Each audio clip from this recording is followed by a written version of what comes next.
मैं अनुरुद्ध कुमार को बुलाऊंगा, सर के द्वारा प्रशस्ति पत्र प्राप्त करें। दिव्यांग कुमार, दिग्विजय कुमार, शिव कुमार, श्री नील कमल चौधरी, श्री संतोष कुमार, श्री भूषण कुमार,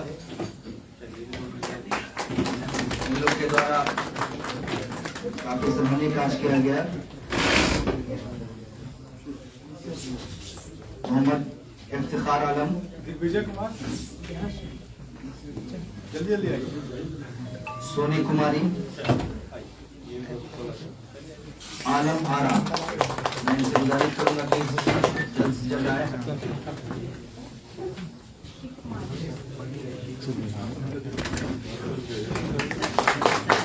इसके बाद 2017 घोसी विधानसभा क्षेत्र में बीएलओ के द्वारा सराहनीय कार्य किया गया। नीलकमल चौधरी, बोलो मैं ना। नीलकमल चौधरी,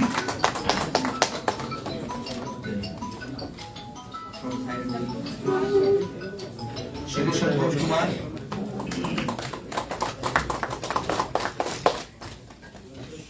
श्री भूषण कुमार,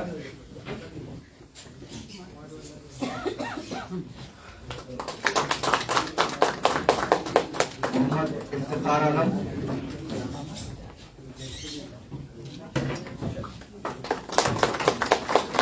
सोनी कुमारी,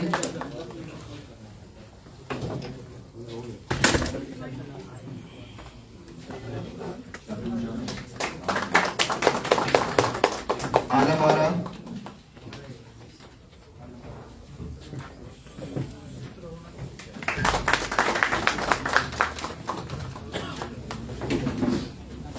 अब मैं 2017 घोसी विधानसभा क्षेत्र 217 विधानसभा क्षेत्र के सभी बीएलओ से अनुरोध करूंगा कि वो तो आज राष्ट्रीय मतदाता दिवस के इस शुभ अवसर पर यहाँ हमारे ग्राम फ्लेक्स में उपस्थित उप विकास आयुक्त जहानाबाद, अपर समाहर्ता, मंडल पदाधिकारी, यहाँ पर निर्वाचन पदाधिकारी, सभी वरीय पदाधिकारीगण, हमारे यहाँ पे सभी आए बीएलओ, शिक्षकगण, यहाँ के नागरिक, मीडिया के बंधुगण, सभी का मैं सबसे पहले स्वागत करना चाहता हूँ। और जैसा कि आप लोग जानते हैं, बहुत ही महत्वपूर्ण ये हमारे लिए दिवस है और इसको हम लोग पर्व के रूप में मनाते हैं। 14वां राष्ट्रीय मतदाता दिवस है और इस अवसर पर हम लोग जो अपने लोकतंत्र का जो पर्व है, निर्वाचन की प्रक्रिया है, उसका कहीं ना कहीं हम लोग फिर से विश्लेषण करते हैं, समीक्षा करते हैं और जो अच्छा और सराहनीय कार्य करने वाले हमारे जितने पदाधिकारीगण हैं और कर्मीगण हैं, उनको सम्मानित करते हैं। और चूंकि जैसा कि अभी आपको मुख्य निर्वाचन आयोग के जो चीफ इलेक्शन कमिश्नर संबोधन के माध्यम से बताया गया कि ये हम लोग का जो इलेक्शन ईयर है और इसमें हमारा निर्वाचन का जो महत्व है और जो पूरी टीम की भूमिका वो और बहुत ज़्यादा बढ़ जाती है। और जैसा कि अभी आप लोगों ने देखा कि जो हमारे निर्वाचन से संबंधित जो महत्वपूर्ण स्तंभ है, तो सबसे पहले तो हमारा मतदान केंद्रों की व्यवस्था है, दूसरा हमारी ईवीएम की व्यवस्था है, तीसरा हमारा जो निर्वाचक सूची है, इलेक्टोरल रोल, और चौथा इसके बाद हमारे जो मतदान में प्रतिनियुक्त कर्मी है। तो अभी जो 3 स्तंभों पर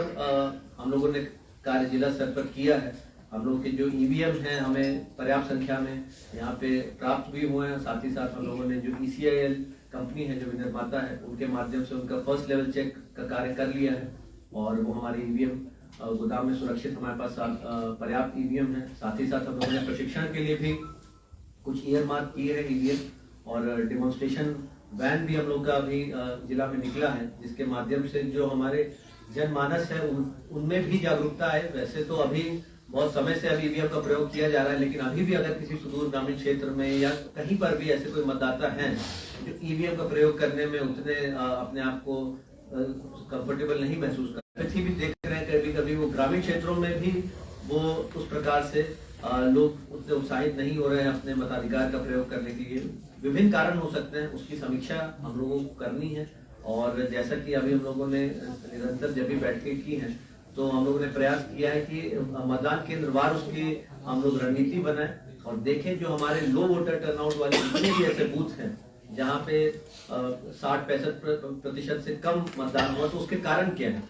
क्या वहाँ पे जो हमारे जो वोटर है उसकी संख्या हो सकता है अत्यधिक हो? अभी आप लोग बहुत सारे बीएलओ से वाकिफ भी हैं। हम लोगों ने कितने सारे जो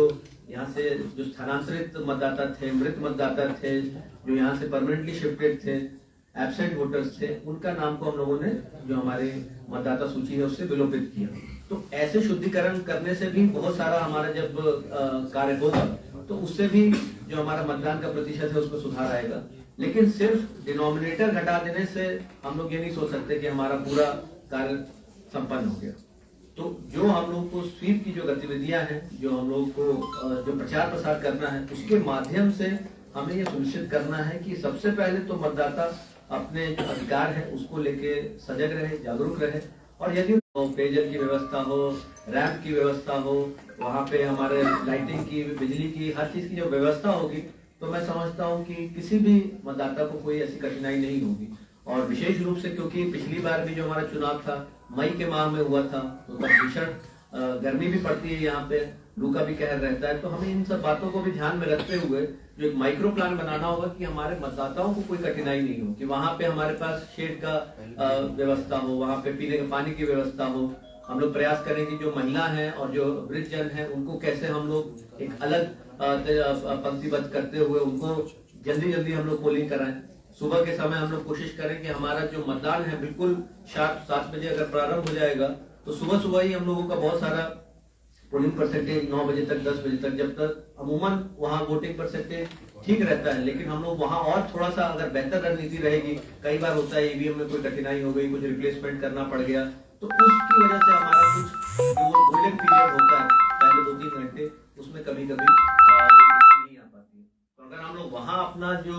अगर एक रन रेट बना के रखेंगे तो हमें जो निर्धारित जो अवधि है हमारे पास 10 घंटे का समय है, आप लोग उसका आकलन कर लीजिए कि आपके मतदान केंद्र में कितने मतदाता हैं और प्रति आपको घंटे कितने मतदाताओं का अगर मतदान होगा, तो वहां पे हम लोग सुचारू रूप से उसको ससमय संपादित कर पाएंगे। और जैसा कि आप लोग जानते हैं 5 बजे के बाद भी यदि 5 बजे तक जितने भी मतदाता हमारे आते हैं तो उनको भी हम लोग पर्ची देकर ये सुनिश्चित कराते हैं कि वो अपना मतदान जरूर करें। तो इस तरीके से हमें माइक्रो प्लानिंग करना बहुत ही आवश्यक है। और विशेष रूप से जो लो वीटीआर बूथ है उसकी सूची भी हम लोगों ने सर्कुलेट की है, और जो लो वीटीआर नहीं भी है उनको भी ये समीक्षा करनी है कि हम लोग और बेहतर कैसे अपना मतदान के प्रतिशत को करें। और दूसरा इसी कड़ी में जो कार्य किया है कि जो हमारे युवा वोटर हैं, नए वोटर हैं, 18 से 19 आयु वर्ग के हैं, उनको लगातार निर्वाचन आयोग के आदेशानुसार प्रेरित किया जा रहा है कि वो अपना वोटर लिस्ट में नाम जुड़वाएं। क्योंकि ऐसा पाया गया कि जो युवा वर्ग होता है वो अपने अधिकार को लेके और अपनी बातों को लेके और जो लोकतंत्र में उनकी आस्था होती है वो भी, क्योंकि वो उनमें कहीं ना कहीं एक जोश होता है, उत्साह होता है, तो उनका भी वोटिंग परसेंटेज अच्छा रहता है। लेकिन बशर्ते कि उनका पहले नाम जुड़ जाए, उनको समय उनका एपिक कार्ड मिल जाए और उनको ये जानकारी होनी चाहिए कि किस दिन हमारा वोटिंग का कौन सा दिन है और उनको और कोई कठिनाई नहीं। तो इसको भी आप लोग देखिए और बहुत इसमें हम लोगों ने अच्छा कार्य भी किया है। जैसा कि कुछ अगर आंकड़ों पे नजर डालें तो हम लोगों ने अभी जो हाल में संक्षिप्त जो पुनरीक्षण, जो विशेष संक्षिप्त पुनरीक्षण स्पेशल सब डिवीजन का कार्य हुआ 2024 का, तो उसमें हमारे जिले में लगभग हम लोगों ने कुल 25,774 नाम जो निर्वाचक सूची में जोड़े गए, जिसमें 13,449 पुरुष एवं 12,322 महिला और 3 तृतीय जेंडर के जो हमारे थर्ड जेंडर से संबंधित लोग हैं। तो इसका मतलब है कि 25,774 और कुल अब हमारे मतदाता 13,000, 12,000, 10,000 इस रेंज में हम लोग के नाम जुड़ते थे प्रतिवर्ष, जो हम लोगों ने आंकड़ा का जो ट्रेंड देखा है पिछले कुछ वर्षों से। लेकिन इस वर्ष 25,774 नाम जुड़े, तो इसमें आप सभी की भूमिका है। सबसे पहले तो मैं आप लोगों को धन्यवाद करना चाहूंगा और आभार प्रकट करना चाहूंगा कि इतनी भारी संख्या में आप लोगों ने वोटर को जोड़ा, नए वोटर को जोड़ा, महिला वोटर को जोड़ा, दिव्यांग वोटर को जोड़ा, ऐसे जो भी ऐसे व्यक्ति थे जिनका नाम छूटा था जिस भी कारण से। बहुत सारी महिलाएं होती हैं जो शादी करने के बाद अपने जब ससुराल जाती है तो मायके में उनका नाम रह जाता है, वहां ससुराल में नाम नहीं जुड़ पाता। बहुत सारे युवा वोटर हैं वो पढ़ाई लिखाई करने बाहर जाते हैं, उनका नाम नहीं जुड़ पाता। बहुत सारे ऐसे हमारे जो मजदूर श्रेणी के लोग हैं जो काम की तलाश में बाहर जाते हैं तो वो ना वहाँ के रहते हैं, ना यहाँ के रहते हैं, ना उनका नाम वोटर लिस्ट में उन शहरों में है जहाँ पे वो टेम्पररी जाते हैं, अस्थायी रूप से जाते हैं, और ना उनका नाम यहाँ जुड़ पाता है। लेकिन सभी BLOs ने बहुत अच्छा काम किया और घर घर जाके जो डोर टू डोर सर्वे का कार्य किया गया जुलाई अगस्त के माह में, और उसके बाद उसको सूक्ष्मता से, उसकी बारीकी से उसका विश्लेषण आपको, और हमारी युवा पीढ़ी हमारे डिस्ट्रिक्ट आइकन में यहाँ बैठ के मुस्कुरा रहे हैं, तो आप लोगों को भी इस बात को बताइए कि युवा वर्ग को इतने भारी संख्या में जोड़ा गया, ढूंढ के जोड़ा गया, प्रयास किया गया। हमारे सभी EROs ने AEROs में एक विद्यालय में जाकर और आपके हाई स्कूल जाकर और कॉलेजेस में जाकर खुद से कैंप किया, उनको प्रेरित किया, और जितने हमारे BLOs थे उन्होंने भी मोबिलाइज किया। तो ये सब जब तक हम लोग आउटरीच नहीं करेंगे, जब तक हम लोग जागरूकता के लिए खुद प्रयास नहीं करेंगे, वैसे तो देखिए जो मतदाता सूची में नाम जुड़वाना कटवाना दोनों, कटवाना तो खैर नहीं, लेकिन जुड़वाना तो एक उनका अपना स्वेच्छा से कोई नाम जुड़वाता है, किसी को हम जबरदस्ती तो किसी का नाम नहीं जोड़ सकते, हम सिर्फ उनको जागरूक कर सकते हैं, प्रेरित कर सकते हैं और ये बता सकते हैं कि सुचारू तरीके से सुगमता पूर्वक आपका नाम जुड़ जाएगा, कोई कठिनाई नहीं होगी है, कोई समस्या नहीं है। और इसी दिशा में हम लोगों ने ये भी प्रयास किया कि जितने भी हमारे फॉर्म हमारे BLO नेट के माध्यम से या NVSP के माध्यम से आ रहे हैं, तो NVSP में कई बार देखा गया कि रिजेक्शन का जो प्रतिशत है वो भी अधिक होता है, कुछ डॉक्यूमेंट गलत हो जाता है, कुछ फोटो सही नहीं अपलोड होती, आधार जहाँ पे आधार अपलोड करना है वहाँ पे अपनी फोटो अपलोड कर दी, या कुछ ना कुछ एड्रेस प्रूफ सही से नहीं दिया, तो बहुत सारे कारण से वो रिजेक्ट हो जाते हैं। तो लोगों की जानकारी का अभाव है, तो वहां पर भी हम लोग कहते हैं कि उनको अपॉइंटमेंट शेड्यूल करके EROs बुलाएं और प्रयास करें कि हम लोग रिजेक्ट करने के बजाय ज्यादा से ज्यादा नाम जोड़ें, मतलब छोटी मोटी त्रुटि को हम लोग कैसे उसका निराकरण कर सकें और उनका नाम जुड़वाएं। क्योंकि जिस व्यक्ति का अगर नाम 3 या 4 बार रिजेक्ट हो जाता है तो कई बार वो हताश होकर भी अपना कहता है कि छोड़ो, अभी वोटर लिस्ट में नाम जुड़वाना तो बहुत बड़ा काम है। लेकिन अब ऐसा नहीं, अब और आपको ये भी बताना चाहूंगा कि लगातार हम लोग जिला स्तर पे, ERO स्तर पे लगातार राजनीतिक जितने हमारे सारे जितने प्रमुख राजनीतिक दल हैं राष्ट्रीय और यहाँ हमारे राज्य के, सबके साथ बैठकें की गई और हमें, मैं समझता हूँ, एक भी शिकायत हमारी मतदाता सूची में नाम जोड़ने या विलोपित करने के संबंध में नहीं। तो आप लोग अगेन इसके लिए भी बहुत बधाई के पात्र हैं कि कहीं से भी एक भी शिकायत नहीं आना, इतने व्यापक पैमाने पर नाम जुड़े, काटे गए, लेकिन किसी ने नहीं बोला कि ये नाम गलत रूप से इसको नहीं जोड़ा, या यहाँ पे गलत जोड़ दिया, या इसका गलत काट दिया, या इसको काटना चाहिए था नहीं काटा। मेरे पास तो कोई ऐसी जानकारी नहीं, तो ये बहुत बड़ी बात है। और चूंकि ये एक इलेक्शन ईयर है, यहाँ पे तो और प्रतिबद्धता और ज्यादा रहती है, यहाँ पे और ज्यादा बारीकी से सबकी नजर रहती है वोटर लिस्ट पे, तो ये बहुत पारदर्शी तरीके से, बेहतर तरीके से कार्य हुआ। और आप लोग जानते भी हैं कि विगत 2 माह हम लोगों ने किस तरीके से काम किया। बहुत सारे हमारे BLO थे जहाँ पे जो आंगनबाड़ी सेविका सहायिका थी जो कि हड़ताल पे चली गई थी अनिश्चितकालीन, तो उसके कारण हम लोगों को उनको बदलना भी पड़ा था। और ये हम लोग का 20-22 नवंबर तक तो जो प्रगति थी बहुत ही निराशाजनक थी, और हमारा लगभग 1 माह बीत चुका था। और उसके बाद हम लोगों ने उसको फिर एक विस्तृत कार्य योजना बनाते हुए, अब 3 वीडियो भी हमारे प्रशिक्षण में गए हुए थे, तो बहुत विकट परिस्थिति में हमें काम करना पड़ा। लेकिन सभी EROs ने, सभी AEROs ने, डिप्टी इलेक्शन ऑफिसर, सब इलेक्शन ऑफिसर, सबने टीम वर्क करते हुए, और मुझे याद है कि संडे को भी बैठक हो रही है और कार्यालय अवधि के बाद भी हम लोग 7:30-8 बजे बैठ के फिर VC करते थे, तो बहुत प्रयास करना पड़ा और उसका जो अच्छा परिणाम आया। और इसके लिए, क्योंकि जिस परिस्थिति में हम लोग थे, अगर मैं समझता हूँ हमारे सारे BLO उस समय रहते तो इससे भी और हम लोग बेहतर परिणाम दे सकते थे। तो आज जैसे राज्य स्तर पे भी जो सम्मानित किया जा रहा है, तो हमारे जिले का भी निश्चित नाम रहता, लेकिन जिस परिस्थिति में हमने काम किया, मतलब I think all of you are champions, आप लोगों ने बहुत अच्छा काम किया और हमारे BLO भी वहाँ हमारे लिए तो बहुत ही एक गौरव का क्षण है। क्योंकि कौन थे वो हमारे BLO?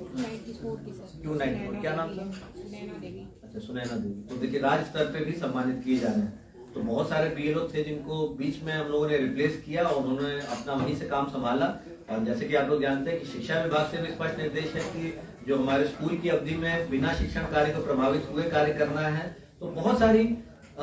जो मैं समझता हूँ एक हमारी प्रैक्टिकल जो डिफिकल्टीज होती है कार्य करने में, लेकिन आप लोगों ने भी सहयोग दिया। आप लोग भी इस बात को समझते हैं कि आप जो शिक्षक हैं, आपका मूल कार्य तो शिक्षण कार्य है, बट जो हमारा BLO कार्य है वो भी हमारे निर्वाचन से संबंधित कार्य, उसमें आप एज पर जो एक्ट है आप निर्वाचन आयोग में प्रतिनियुक्त भी हैं उसके तहत। तो जो है उसका एक संतुलन बनाते हुए कि हमें शिक्षण कार्य भी करना है, उसके साथ साथ इस कार्य में भी लगना है। और मैं समझता हूँ इसके लिए हमें शिक्षा विभाग से, जिला शिक्षा पदाधिकारी से भी आवश्यक सहयोग मिला कि उन्होंने भी जहां तक यथासंभव प्रयास किया कि जिस तरीके से हम लोग शिक्षण कार्य को बिना प्रभावित करते हुए निर्वाचन का कार्य भी संपादित करें। तो ये भी एक अच्छी टीम वर्क की निशानी है और आगे के लिए भी एक अच्छा संकेत है, क्योंकि हमें एक बहुत बड़ा अभी इलेक्शन कराना है। और इसके अलावा तो बस मेरा यही अब अनुरोध है कि अगला जो कदम है कि हम लोग यही पारदर्शिता बनाए रखें। हम लोग बार बार जो राजनीतिक दल है उनसे कहते हैं कि अपना जो बूथ लेवल एजेंट्स हैं उनकी नियुक्ति कर लें, तो ताकि जो बीएलओ जो भी वहाँ पे उनके स्थानीय कोई समस्या है या कोई बात है तो वो हमारे, क्योंकि बूथ लेवल पे जो हमारा जो रीढ़ की जो हड्डी है हमारे पूरे निर्वाचन की प्रक्रिया की, वो तो बीएलओ है। अंतिम दिन तक जब तक वो मतदाता पर्ची का वितरण नहीं कर लेते हैं तब तक तो बीएलओ की एक्टिविटी बहुत ही महत्वपूर्ण है। और बहुत जो हमारे सेक्टर ऑफिसर भी जब प्रतिनियुक्त हो जाएंगे तो आप ही लोगों से फीडबैक लेंगे कि उन मतदान केंद्रों में क्या कोई समस्या है, यदि उसमें कोई जीर्णोद्धार की आवश्यकता है, रंगाई पुताई की आवश्यकता है, शौचालय ठीक नहीं है, रैंप की आवश्यकता है, तो इस पर जरूर जोर दीजिए। और जो हमारे विशेष रूप से जो संवेदनशील वर्ग के जो लोग हैं, जो वृद्धजन हैं, 80 वर्ष से ऊपर आयु वर्ग के लोग हैं, जो दिव्यांगजन हैं, वो कैसे वोट देने आएंगे, ये भी आप ही को प्लानिंग करनी है। आप घर घर घूमिए, सबको प्रेरित करिए और बाकी जो वहाँ पे आवश्यक व्यवस्था करनी होगी उसके लिए भी अलग कोषांग बनेगा। जो जिनको होम बेस्ड पोस्टल बैलेट की व्यवस्था के माध्यम से कराना होगा उसके लिए भी फॉर्म 20 हम लोग इकट्ठा करेंगे। तो हर तरीके से आपको अपने जो बूथ जो है, जहाँ जो आपका आवंटित बूथ है, उसको पूरा एक अपना एक परिवार मानते हुए आपको उन्हें बताना है कि लोकतंत्र का ये जो पर्व है, त्योहार है, इसमें अपनी सहभागिता निभानी है हर हाल में। और जैसा कि अभी आपको बताया कि इस वर्ष 60 से अधिक, लगभग 60 देशों में इस बार निर्वाचन की प्रक्रिया होगी, लेकिन जो भारत का जो निर्वाचन की प्रक्रिया है और जो पूरी प्रणाली है वो अद्वितीय है। और ये विश्व भर में इसको जाना जाता है, माना जाता है कि जितनी स्वच्छ तरीके से और पारदर्शी तरीके से हमारे देश में चुनाव होते हैं ऐसा कहीं नहीं होता है। और इसके लिए भी हमें जो भारत निर्वाचन आयोग है, इलेक्शन कमीशन ऑफ इंडिया और हमारे सभी पदाधिकारियों को लगातार अंतर्राष्ट्रीय स्तर पर भी सम्मानित किया जाता रहा है। और दूसरे देशों से लोग आते हैं विशेष रूप से यहाँ पे प्रशिक्षण प्राप्त करने। इंडिया और हमारे जो भारत देश है, यहाँ से जो प्रशिक्षण देने के लिए इलेक्शन कमीशन ऑफ इंडिया के ऑफिशियल जाते हैं दूसरे देश में, वो बताते हैं कि किस तरीके से हम लोग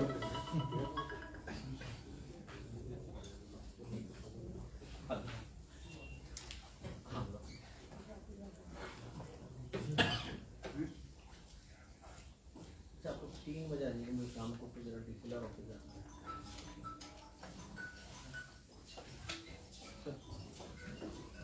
तो जितने भी हमारे बीएलओ हैं, सेक्टर ऑफिसर हैं, जितने हमारे मतदान कर्मी होंगे, प्रिसाइडिंग ऑफिसर होंगे, हमारे एईआरओ, ईआरओ और जिला स्तर पे विभिन्न कोषांग के पदाधिकारी, वरीय पदाधिकारी, सबके संयुक्त प्रयास से संभव होता है। और आपको बताया गया कि जो मैन पावर और आपका मटेरियल डिप्लॉयमेंट की ये सबसे बड़ी कोई भी एक्सरसाइज है पूरे विश्व में। इस स्केल पे 96 करोड़ मतदाता पूरा आपका मतदान की प्रक्रिया में लगभग 2 से 2.5 महीने इन्वॉल्व रहेंगे, एंगेज रहेंगे। इससे बड़ा कार्यक्रम कहीं पूरे विश्व में नहीं होता। तो इसमें आप लोग भी सहभागी होंगे और आप लोगों के सहयोग के बिना ये संभव भी नहीं है। तो मैं यही आशा करता हूं कि हम लोग इस निर्वाचन में हम लोग ये प्रयास करें कि जो अधिक से अधिक लोग अपने मताधिकार का प्रयोग करें। और जो औसत है, जो हमारा जो लगभग अंतिम 4-5 जिलों में हमारा नाम है जहानाबाद में, मेरे ख्याल से पीछे से हम लोग 5वें नंबर पे हैं मतदान के प्रतिशत में। तो ये एक थोड़ा चिंता का विषय है और इसके लिए हम लोग अभी से अच्छी बेहतर रणनीति बनाएं।